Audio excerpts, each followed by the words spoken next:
Vous pouvez prier avec les autres, je vous le conseille. Vous pouvez prier avec les élites, je vous le conseille. Mais il arrive des moments dans la vie qu'il faut être comme Jacob, comme Moïse. Il faut être comme David, être seul, demeurer seul. Celui qui ne sait pas demeurer seul ne verra jamais Dieu dans certaines dimensions. Écoute, il y a des paroles Dieu dira à tout le monde. Il y a des paroles Dieu ne dira qu'à vous. Il faut avoir des temps où vous êtes seul à seul avec Dieu. Regardez d'ailleurs quand Jésus parle dans Matthieu 6, il dit quand tu rentres dans la chambre. Jésus n'a pas dit quand vous rentrez dans la chambre. Jésus ne l'a pas dit. Jésus ne l'a pas dit quand vous rentrez dans la chambre. Jésus a dit quand tu rentres. Pourquoi? Parce qu'il y a une richesse à demeurer seul. Écoute, j'aime, la Bible dit que après que Jésus fut rempli du Saint-Esprit, Jésus a été conduit. Il a été conduit pendant combien de jours? Pendant 40 jours seul. Il n'avait pas un disciple. Il n'avait aucune personne avec lui. Il était seul. Il a demeuré seul. Pourquoi? Pourquoi tu as besoin de prier seul? Parce qu'il y a de ces choses Dieu ne dirait qu'à toi. Il y a de ces choses, tu seras la seule personne à l'expérimenter. Écoute, ce qui est dangereux, c'est que tu as seulement l'habitude de prier avec les autres, que tu n'es pas un temps où tu pries seul. Ceux qui me connaissent, ils savent. Après que j'ai prié avec les autres, je me retire toujours à prier seul. Parce qu'il y a une force. C'est alors où j'ai mon entretien personnel avec Dieu. C'est alors où je rentre et j'écoute ce qu'il a à me dire. Écoute, j'ai compris dans la foi chrétienne, il y a de ces enseignements que tu ne l'écouteras même pas d'un homme, mais que de Dieu. Comment tu cherches les choses qui sortent de la bouche de Dieu chez les hommes? Tu ne veux pas demeurer seul. Beaucoup de chrétiens n'ont pas le temps de prier seul. Vous priez en famille, vous priez en couple, mais vous ne priez pas seul. C'est une grosse erreur. Jésus nous a montré tout au long de sa vie qu'il demeurait seul dans la présence de Dieu. C'est pourquoi il osait l'appeler Père. Écoute, il y a une révélation qui t'attend quand tu es seul à seul avec Dieu. Il y a des paroles que Dieu a préparées pour toi quand tu es seul. C'est pourquoi, bien-aimé, il arrive des moments où tu vas dans la présence de Dieu. Il te dit tais-toi, contemple. Il te dit écoute. Il te dit parle. Écoute, quand tu restes seul dans la présence de Dieu, c'est alors que tu apprends à découvrir qui est ton Dieu. Qui est ton Dieu? Vous savez, beaucoup de personnes disent aie confiance en Dieu, aie confiance en Dieu. Si tu n'as pas l'expérience d'être seul à seul avec Dieu, tu auras la confiance instable. Tu auras une confiance de temps en temps. Tu auras une confiance, alléluia, d'apparence. Par moments tu douteras. Mais la personne qui a été dans le secret avec Dieu, c'est pourquoi la vie de Moïse m'impressionne toujours autant. Le peuple est en train de voir Dieu parler. Il y a des éclairs, il y a le tonnerre. Le peuple a dit à Moïse, non, dis à Dieu de te parler à toi et que tu nous le dises. Tellement qu'il nous fait peur. On ne veut pas, sinon il va nous tuer. Mais qu'est-ce que Moïse l'intime?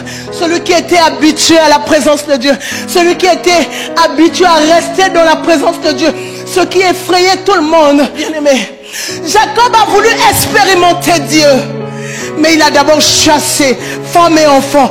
Il a demeuré seul. Écoute, il y a de ces challenges dans ta vie. Il se peut parce que tu ne prends pas le temps de demeurer seul. Hein? Tu ne prends pas le temps d'être seul dans le lieu secret avec le Père. Tu aimes prier seulement. Écoute, j'ai compris que à force de demeurer dans la présence de Dieu, c'est-à-dire que la première chose, c'est que Dieu nous informe sur notre identité. C'est-à-dire qu'on a une connaissance enfouie de ce que nous sommes. Et que quand on sort de ces lieux, peu importe l'agitation du peuple, on demeure ferme. On demeure ferme. Pourquoi? Parce qu'on a eu l'expérience de l'intimité face à face. Écoute, j'ai compris aussi que celui qui va dans la présence de Dieu, celui qui cherche Dieu, celui qui demeure, il arrive de ces moments, vous êtes seul avec Dieu. Écoute, pourquoi seul? Parce qu'il y a certaines choses, vous êtes le seul à l'entendre. My God, my God, my God. Pourquoi certaines choses? Parce que vous êtes seul. Je pèse mes mots. C'est pas à tout le monde de les écouter. C'est pas à tout le monde de les entendre. Alléluia. Est-ce que quelqu'un était là quand Dieu a montré à Jésus la révélation qu'il était Père? Non, on l'a constaté quand il le disait. On l'a constaté. Il y a certaines choses, on laisse seulement les autres constater. Oui, bien-aimé, il y a certaines choses, on laisse seulement les autres les constater. Mon Dieu, mon Dieu. Il y a certaines choses, on laisse seulement le Seigneur faire comprendre que là, notre dimension a changé. Là, il y a quelque chose qui a changé. Pourquoi? Parce qu'on demeure seul. Jésus, Fils de Dieu, Dieu sur la terre, il demeure seul avec le Père. Alors toi et moi, est-ce que tu peux te passer de ça? Oui, prier ensemble avec les autres, c'est très bien, je te l'encourage. Oui, avoir les élites, c'est bien. Mais il y a encore mieux. Rester face à face avec le Créateur. Quel privilège!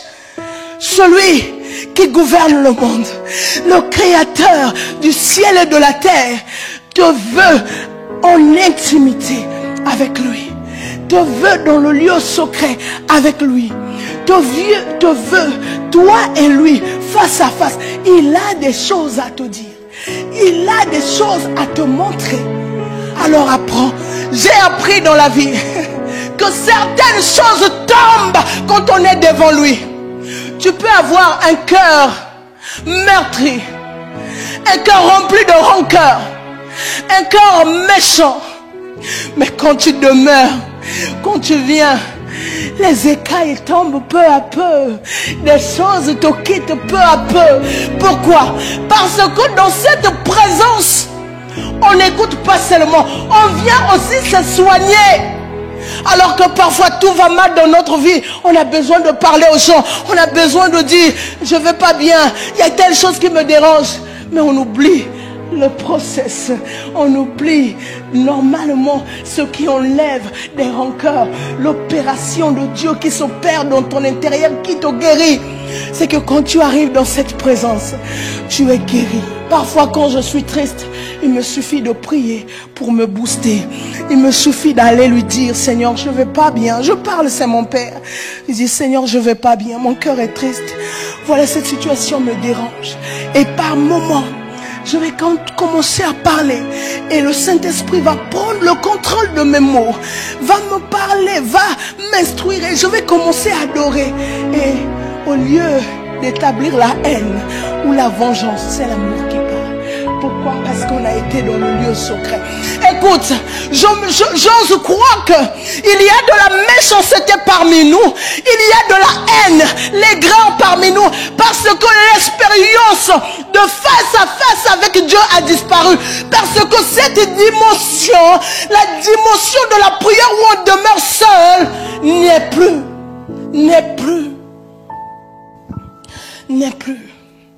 Chacun prie pour ses intérêts, n'est-ce pas? Chacun prie pour ses intérêts. Chacun dit, Seigneur, moi, regardez dans la prière, même quand on prie, la majorité du temps dans la prière, nous prions pour nous. Alors qu'une personne qui va dans la présence de Dieu, selon, je dis bien, selon le process de Dieu, selon les formules de Dieu, selon ce que Dieu a établi, la personne, quand il arrive dans la présence de Dieu, c'est Dieu qui le reçoit.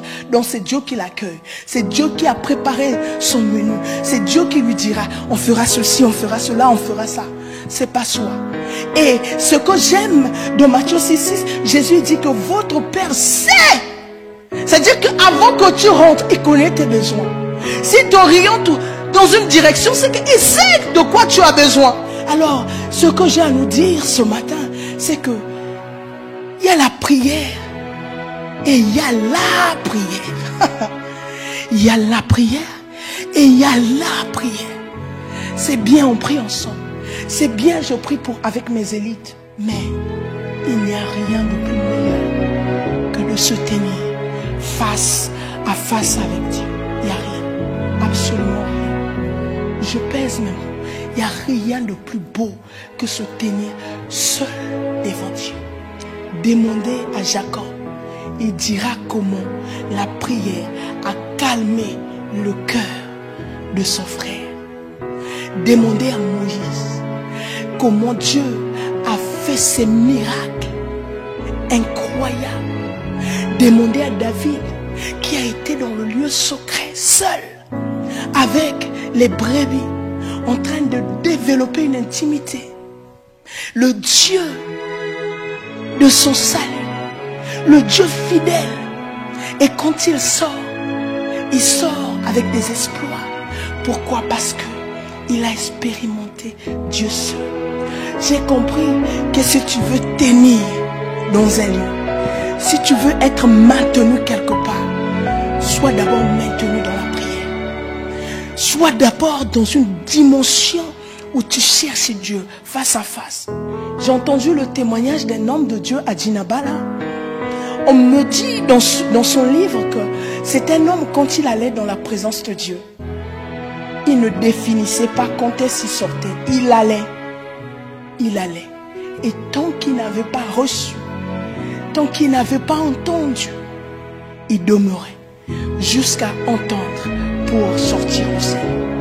Le problème, c'est que nous allons dans le lieu secret pour si peu de temps. Depuis cette année, j'ai compris quelque chose. Je disais à quelques personnes que j'ai eu peut-être à jeûner 7 mois cette année. J'ai passé plus de temps dans le jeûne et la prière, à la recherche de Dieu. Vous savez pourquoi? Parce que tant que je n'ai pas vu, je demeure. Vous devez comprendre que c'est bien d'écouter, mais aussi c'est très bien d'écouter ce que Dieu a à vous dire. Il n'y a pas meilleur sur la terre que la voix de Dieu. Il n'y a pas meilleur que les procédures de Dieu. Non, j'ai compris que Dieu est dans ses procédures. Et j'ai compris aussi, si moi je demeure, arrivera un moment, Dieu va constater que j'attends.